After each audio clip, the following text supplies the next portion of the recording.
So, who were the sons of God? The Abites. The Abelites? I don't think I've ever heard them called Abelites. You need to copyright that word. Abelites. We got Canaanites, why not? Hittites, Pergasites, Jebusites, Haggites. Now we got Abelites. All right. So who are the sons of God? So are you saying that angels inhabited men or possessed men? No. God never called angel. I'm saying angels had nothing to do with Genesis 6.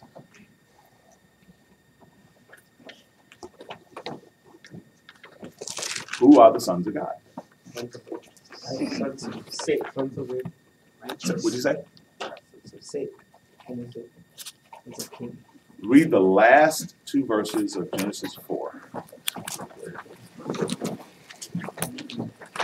Kings.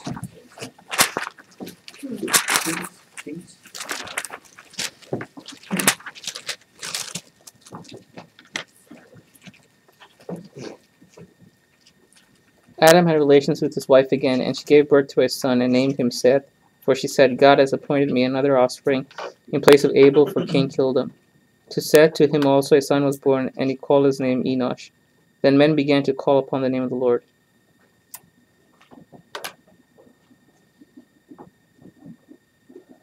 Speculation that the sons of God were the righteous line of Seth. The daughters of men were the unrighteous line of Cain. And notice what God says in Genesis 6. He says basically, I'm sick of this. My spirit is not always going to strive with man. Look like Seth had it together, and look at what he did. Look at what his kids did. Cain never had it together.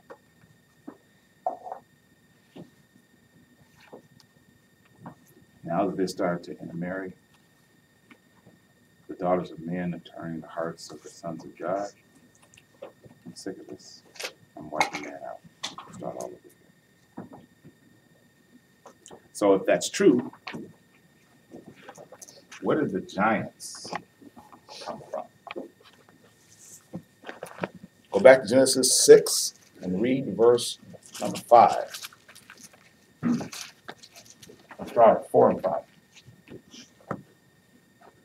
There were giants in the earth in those days, and also after that, when the sons of God came in and his daughters, there were children to them. The same became mighty. What came first? The giants or the union between the sons of God and the daughters of men? What came first? Giants. Giants. Giants are not the offspring of these two. What is the Hebrew word for giant? Nephilim. Ha.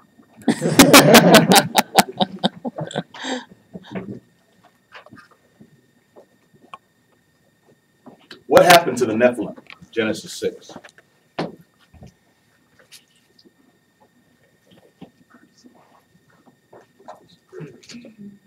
What happened? What happened to the giants of Nephilim of Genesis 6? What happened to them? They died in the flood. Yes. Da-da. Everybody but Noah's family died in the flood. Ancient Hebrew scholars believed that Adam was at least 10 feet tall.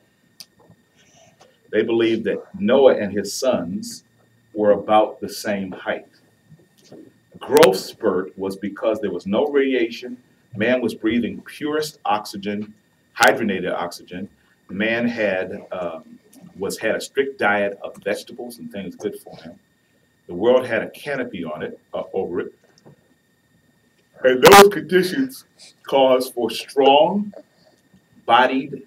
animals and men and plants. So why were lizards so big We call them dinosaurs because of the tesseract formation of the earth. Things grew exponentially. Dinosaurs are not the proof or the product of evolution. They're the proof and product of Genesis. Period. That's why you always find, or most of the time you find dinosaur bones next to human footprints. Because man dwelt the earth. That's why man was living 900 years. They have found large bones that they can only ascribe to human femurs and huge human skulls. And they say, Crow-Congo man. No, it was just Noah and his boys. It's the guys mentioned in Genesis. Because at that time it had not rained on the earth, the canopy was feeding and keeping life going over the whole earth. Earth was one mass, one whole mass, and God had allowed man to grow. There was no disease then. You never hear about sickness in the first 9 chapters of Genesis.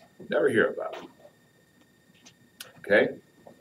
The regenerative processes and abilities of mankind were such that man could live at least 700-800 years. It's probably quite likely that Adam was still alive when Noah began to build on the ark. He lived to be 935 years old. Methuselah lived to be 969 years old. The daughters of men intermingled with the sons of God. The righteous line of Seth intermingled with the unrighteous line of Cain. God says, my spirit will not always strive with man.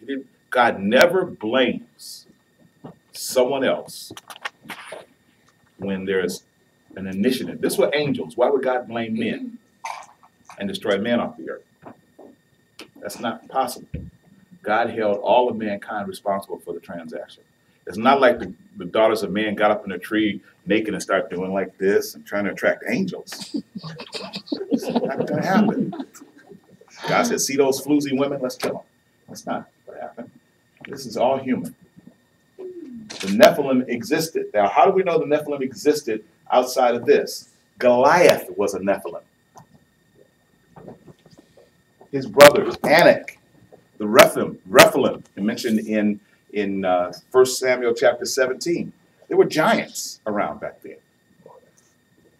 The aberrant offspring of mankind just started to die out slowly. But these guys existed sans what was going on here. Men of renown. There were men who were leaders. They were alpha males, guys who were taking charge of civilizations and societies. One of them, as was mentioned before, was a fellow by the name of Nimrod. Okay, that we believe that Nimrod, the city of Nineveh, was named after him. And he's the one who first started pale pole worship, mother and child. He married his mother. His mother's name was Semiramis, and he married her. When Cush, the grandson of Noah, heard about it, he came and killed Nimrod and cut his pieces up into 1,000 pieces and sent pieces of him all over the known world. You don't do that. And his mother, Semiramis, began to start worshiping him. And that's how the pale pole worship began. Anyway, any questions on these first 4 questions? Anybody need further explanation? I have just a quick question. You might have already answered it. You had said that the Nephilim, they died in the flood, but then Goliath is also one. Mm-hmm. So, is part of Noah's children, did they also have that in their bloodline, and that's how it got in there? Yeah, I believe that, like I said, I believe Noah and his sons were at least as tall as the Goliath was. 8, 9, 10 feet, maybe 11 feet tall. So then what is the difference between the Nephilim and the other sons of men, or the other people? Like, you know, that question, how did they come to be? Is that any separate? I mean, it's just men, right? It's just tall men. Well, giants in this instance not only means in stature and might and ability, but in influence. Yes. My study Bible gives an explanation. It's a Greek study Bible. Go. So it says the word giant comes from the Septuagint rendering of the Hebrew Nephilim, the fallen ones is the meaning, which comes from nephal, to fall. It is often associated with violence and so translated overthrow or fall upon. The term emphasizes their violence and lack of respect for others. However, neither the text nor the fact that they are giants support the idea that they are the result of union between angels and human beings. So they were violent and they fell upon others without any respect for others. As a matter of fact, let me take you a little further. Where was Goliath from? Yeah. Okay. Gath means city of wine. Goliath of Gath. Does anybody know what Goliath means?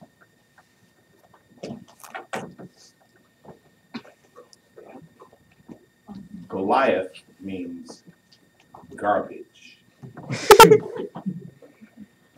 Garbage of wine. Isn't that strange?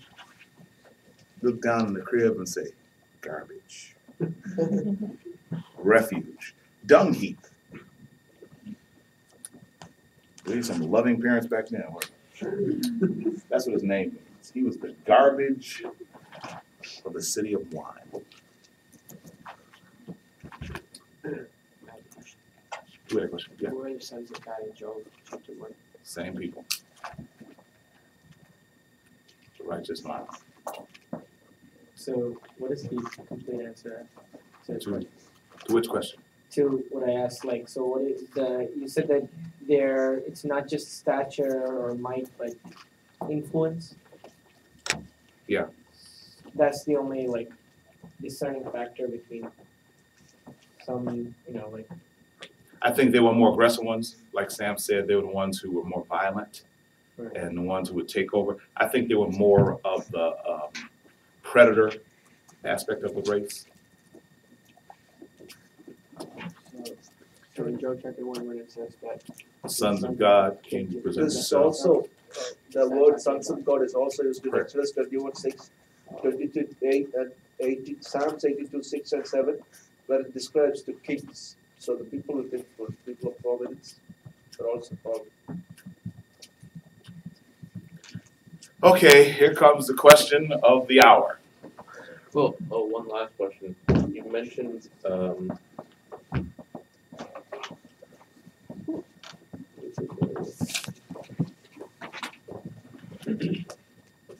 I think you answered it. Okay. I have a question. So sons of God are not necessarily all the descendants of Seth, right? In this instance, they are. They are. It means righteous ones. That's what I'm saying. The righteous ones. Okay. Is there a reference in the Bible for Cush killing Nimrod? No, that's history. But a good book you can get is The Two Babylons by Alexander Hislop. Goes in great detail about that.